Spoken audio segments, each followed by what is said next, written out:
우리 그동안 우리 에스겔 선지자가 환상 중에 예루살렘 성전을 다녀온 것 우리 이제 살펴보았습니다.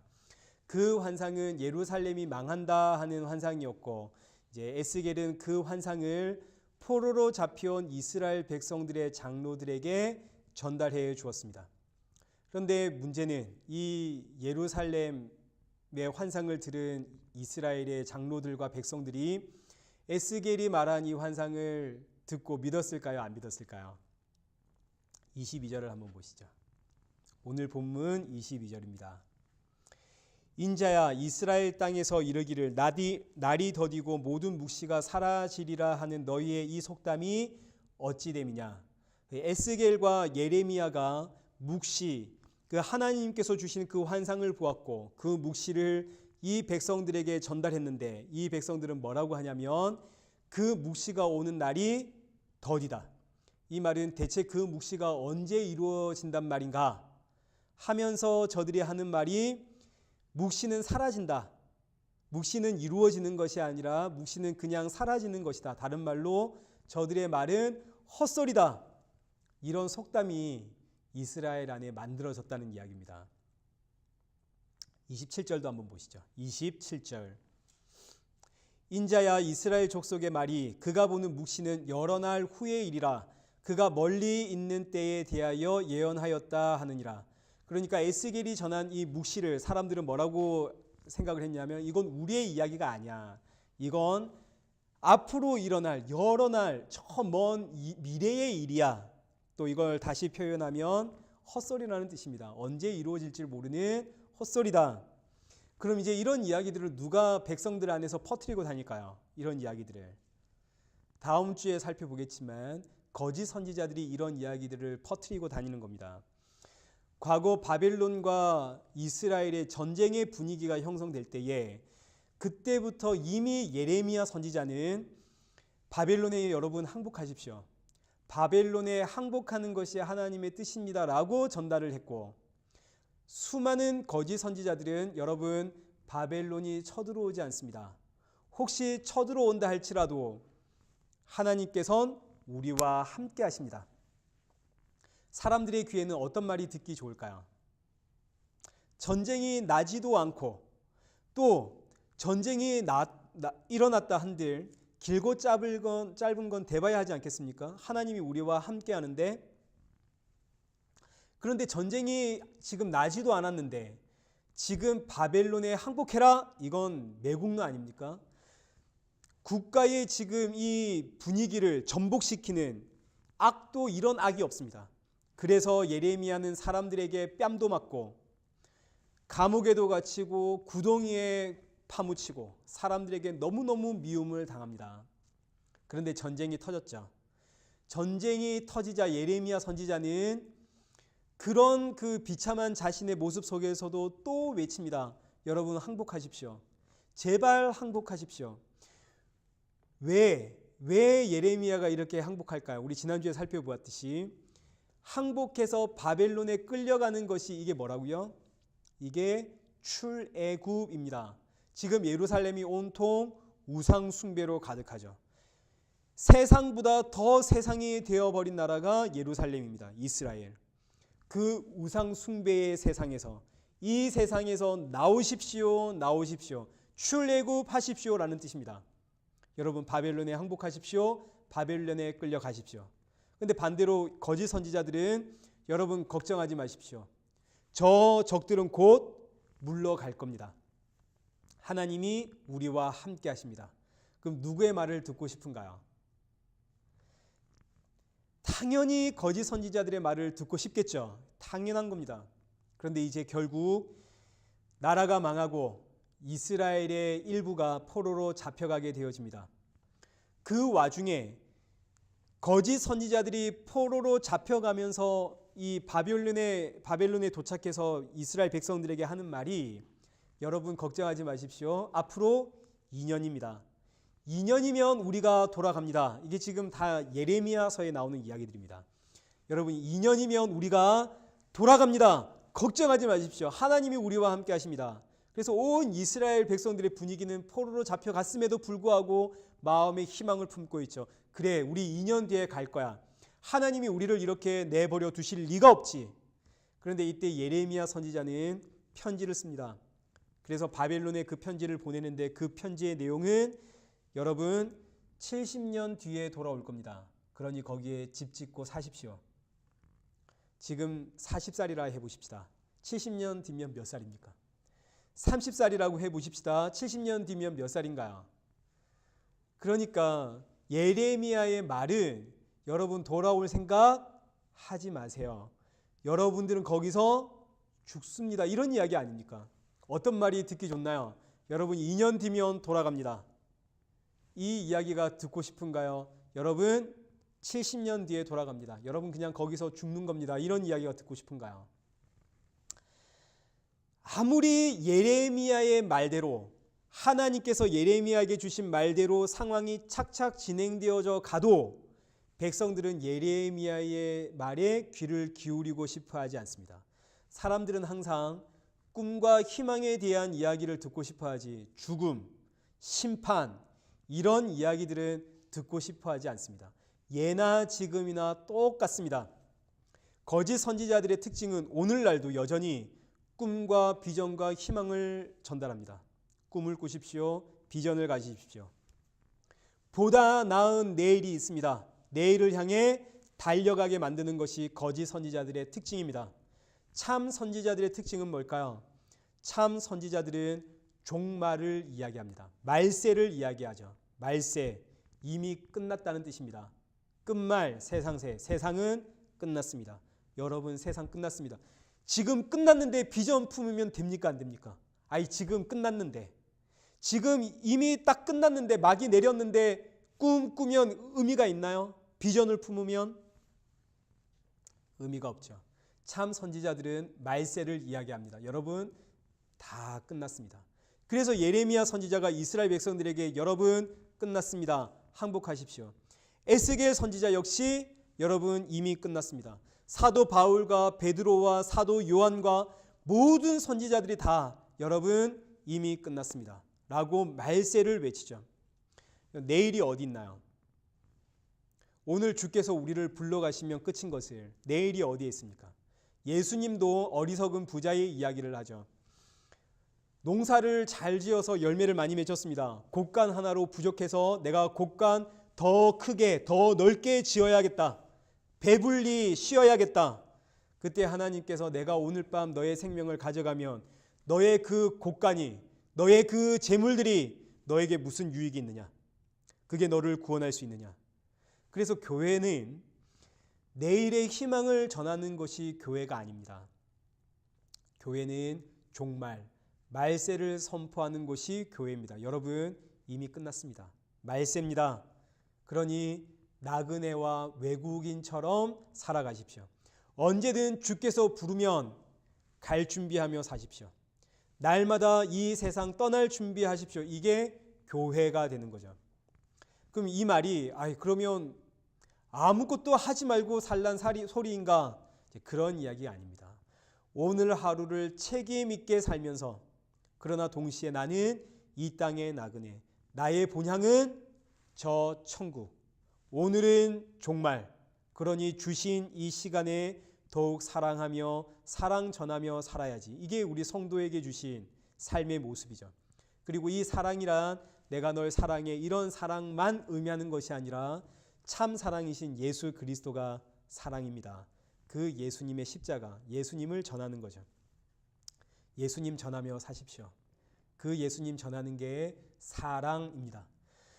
그러나 거짓 선지자들은 끊임없이 꿈과 비전과 환상을 줍니다. 여러분 우리 곧 돌아갑니다. 하나님 우리와 함께 하십니다. 아무 하지 마십시오. 그러니 이 사람들의 반응이 사람은 항상 듣고 싶은 이야기만 듣고 싶어 하기 때문에 오늘 방금 보았던 22절의 말씀처럼 그런 묵시는 사라지리라. 참 선지자가 말하는 그 묵시는 사라지리라. 안 믿었다는 이야기입니다. 27절에 있는 것처럼 저 사람들은 참 선지자들은 멀리 있는 때에 대하여 예언을 하는구나. 이건 우리의 이야기가 아니다 이거죠. 자, 그래서 23절에 하나님께서 이 백성들에게 뭐라고 하시냐면 23절입니다. 내가 이 속담을 그치게 하리니 사람이 다시는 이스라엘 가운데에서 이 속담을 사용하지 못하리라 하셨다 하고 24절 이스라엘 조속 중에 허탄한 묵시나 아첨하는 복술이 다시 있지 못하리라. 여기서 허탄한 묵시, 아첨하는 복술, 이건 누구에 대한 이야기일까요? 누가 허탄한 묵시, 아첨하는 복술, 이거 전부 다 거짓 선지자에 대한 이야기죠. 거짓 선지자들이 이스라엘 백성들에게 허탄한 묵시, 거짓말, 아첨하는 복술, 그들 귀에 듣기 좋은 소리 해줬다는 이야기입니다. 이 거짓 선지자들은 이제 다음 주에 살펴볼 에스겔 13장에서 하나님 앞에 심판을 받게 될 겁니다. 자, 지금은 포로로 잡혀온 온 이스라엘 백성들이 이 거짓 선지자들의 말에만 귀를 기울입니다. 왜요? 하나님의 말씀은 나에게 뭡니까? 절망이거든요. 거기에는 희망도 없고 소망도 없습니다. 너무너무 듣기 싫은 이야기죠. 지금 나는 바빌론에 잡혀왔는데 여기서 살으라니까 너무너무 이건 듣고 싶은 이야기가 아닙니다. 여기에는 꿈도 없고 절망입니다. 돌아갑니다라고 하면 거기엔 꿈이 있고 비전이 있고 희망이 있습니다. 그런데 여러분 보시죠. 사실은 지금 이스라엘 백성들이 바벨론 간 게 뭐라고요? 출애굽한 이야기입니다. 출세상을 했습니다.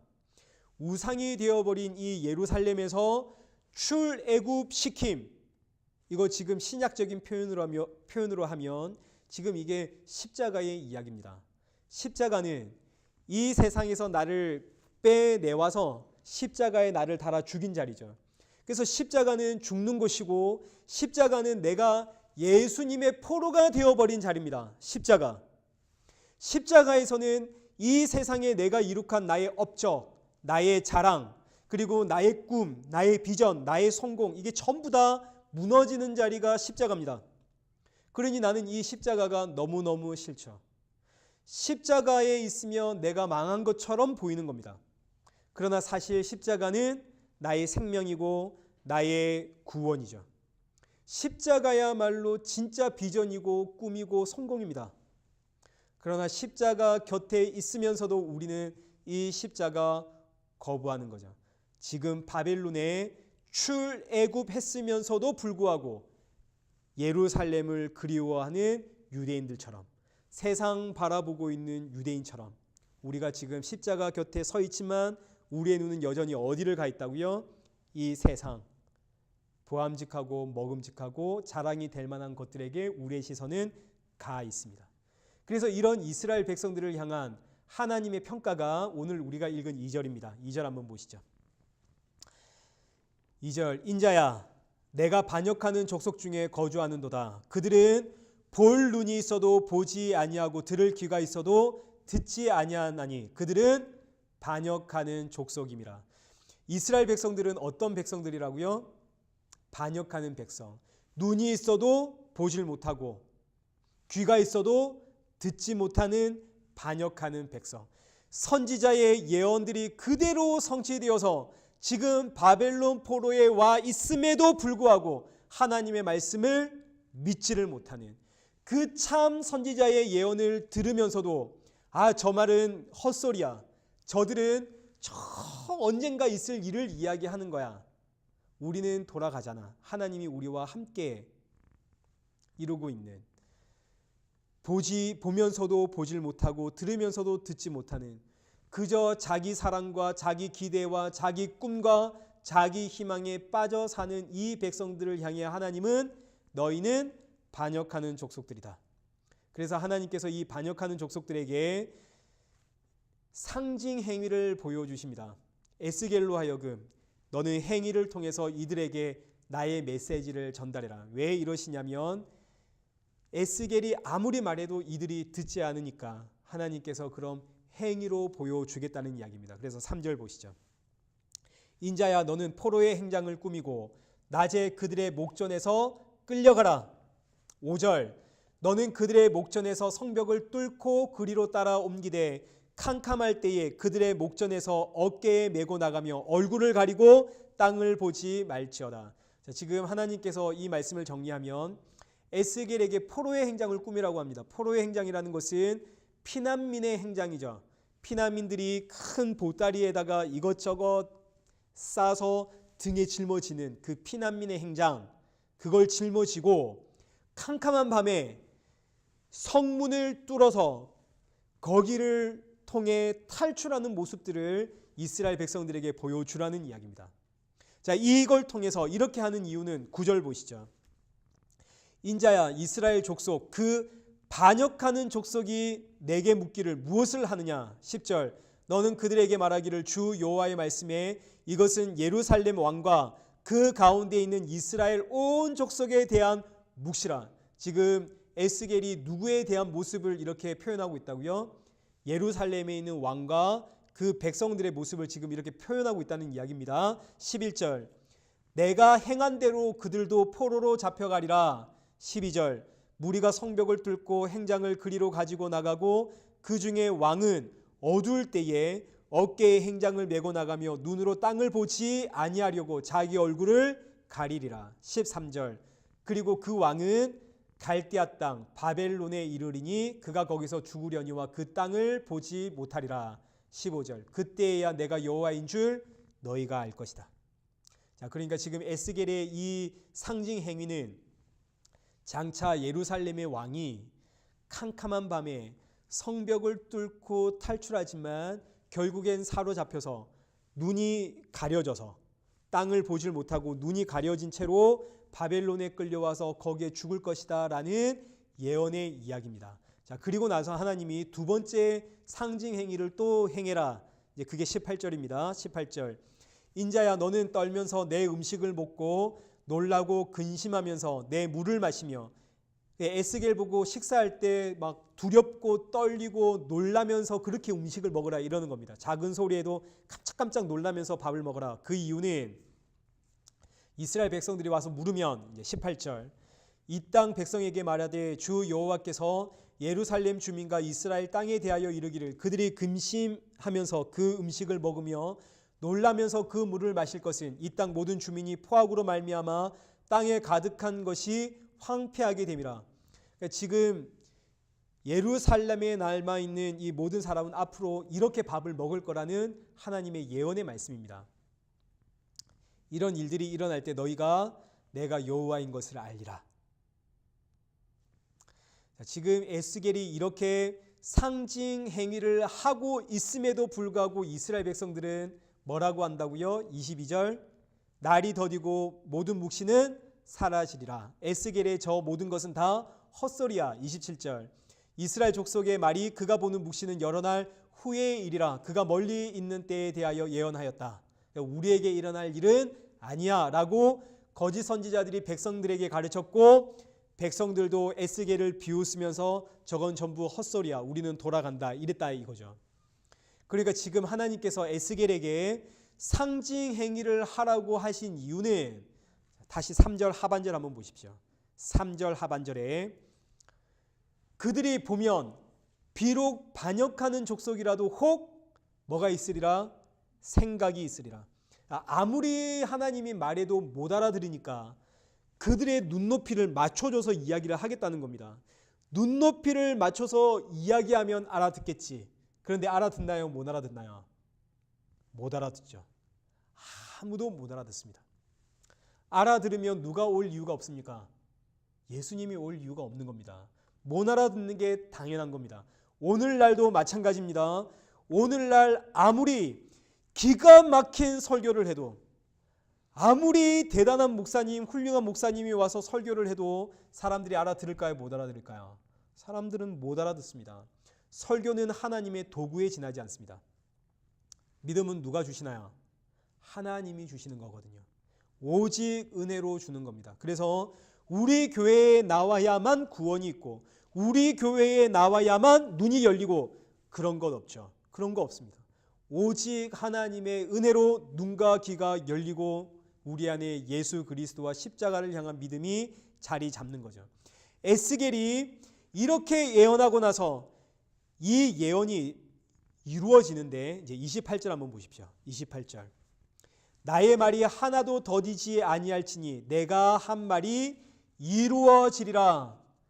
그러니까 지금 이스라엘 백성들은 이 말이 이루어지지 않아. 이 말은 저 먼 미래의 일이야. 이렇게 이야기하고 있는데 하나님은 봐라, 이 말이 곧 이루어질 것이다. 이루어질 때 너희가 내가 여호와인 줄 알 것이다. 에스겔의 이 예언이 선포되어지고 지금은 에스겔은 1, 2차 포로 시기 때입니다. 에스겔의 이 예언이 전해지고 나서 곧 바벨론의 3차 포로, 3차 침공이 예루살렘에 일어나게 됩니다. 우리 한번 말씀을 찾아보죠. 얼마나 똑같은 일들이 일어나게 되는지. 열왕기하 25장 1절부터 한번 보십시오. 열왕기하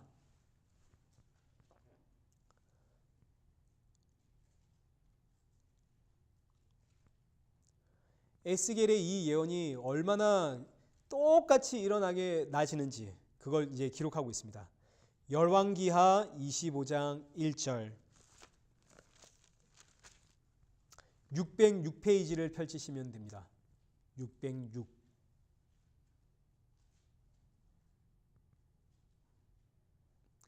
열왕기하 25장 1절 시드기야 제9년 열째 달 10일에 바벨론 왕 느부갓네살이 그의 모든 군대를 거느리고 예루살렘을 치러 올라와서 그 성에 대하여 진을 치고 주위에 토성을 쌓음에 그 성이 시드기야 왕 제11년까지 포위되었더라. 그의 넷째 달 9일에 성중에 기근이 심하여 그 땅 백성의 양식이 떨어졌더라. 시드기야 왕 시절에 바벨론 3차 침공이 시작이 되는데 바벨론이 예루살렘을 무려 3년 동안을 에워쌉니다.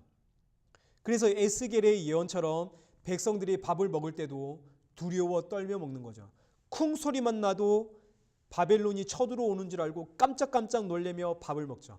똑같이 일어납니다. 그리고 4절 한번 보시죠. 4절 그 성벽이 파괴됨에 모든 군사가 밤중에 두 성벽 사이 왕의 동상 견문길로 도망하여 그 에스겔이 밤에 성벽 뚫어서 도망하는 그 모습 그대로 지금 그 예언이 그대로 이루어져서 성벽을 뚫고 이 모든 군사들이 한밤중에 전부 다 도망가지만 그 병사들이 전부 다 바벨론에 붙잡힙니다. 6절 그들이 누구를 사로잡아?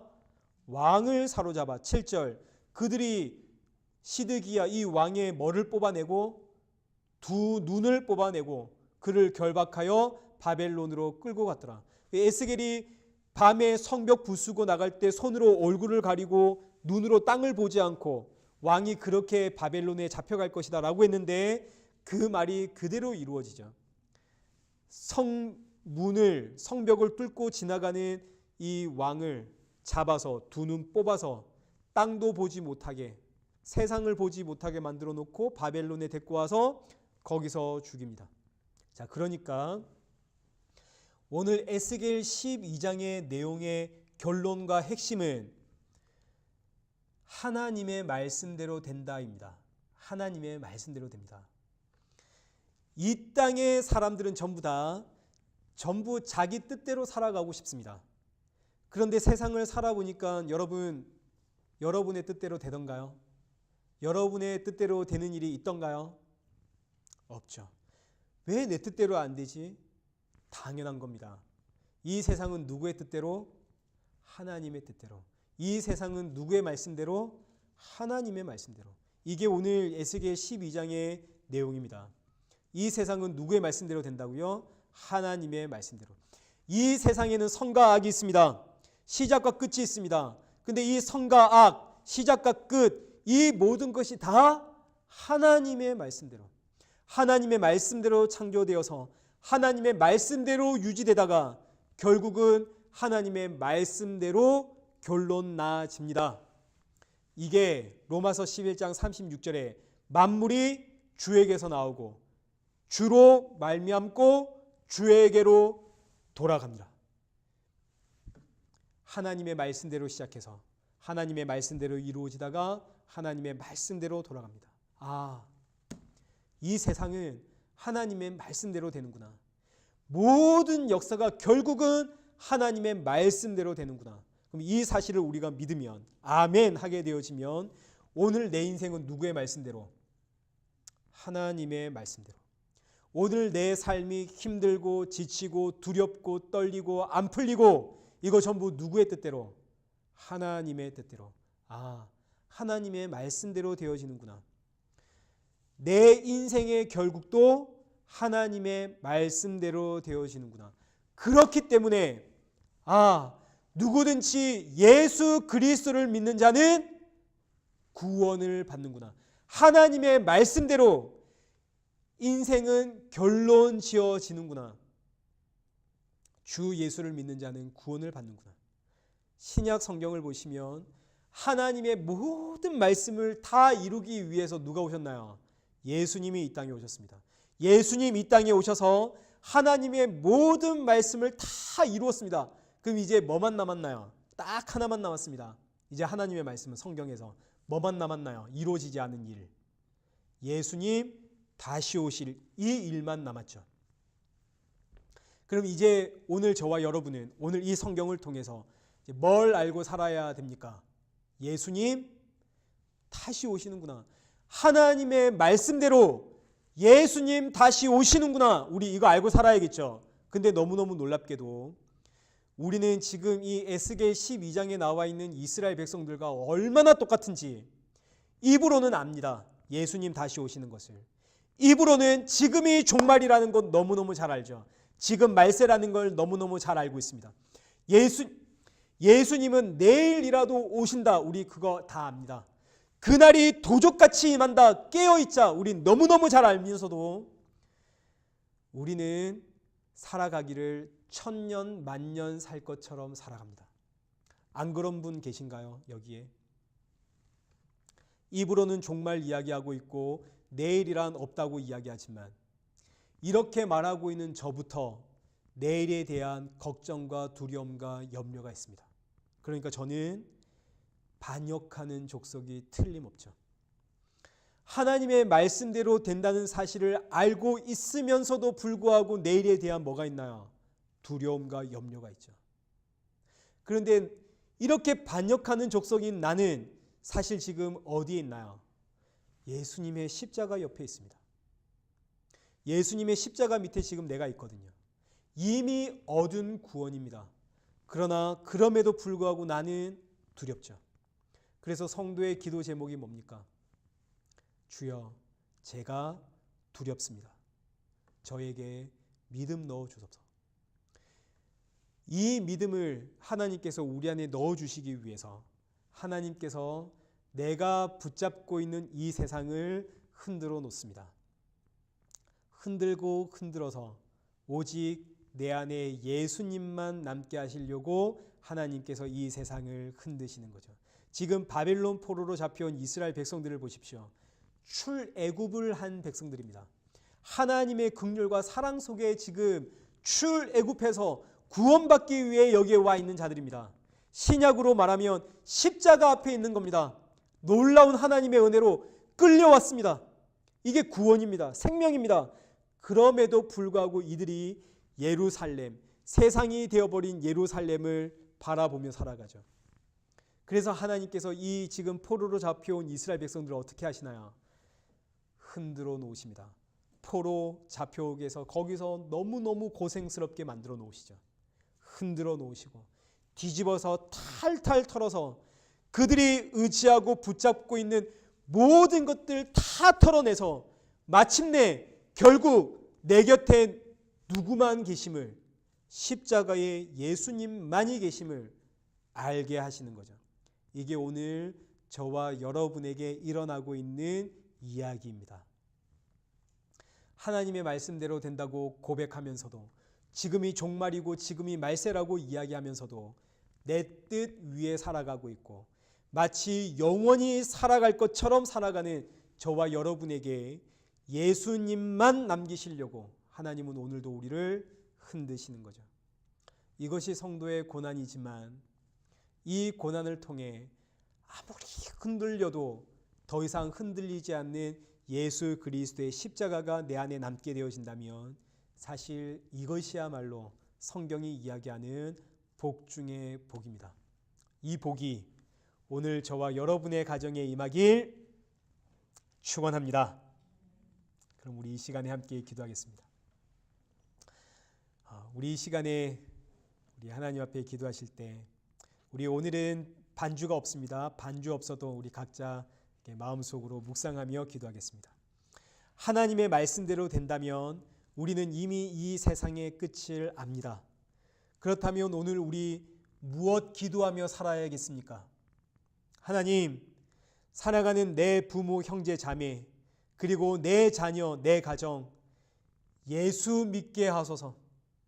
인생의 소원, 인생의 꿈이 예수님의 십자가 되게 하여 주옵소서.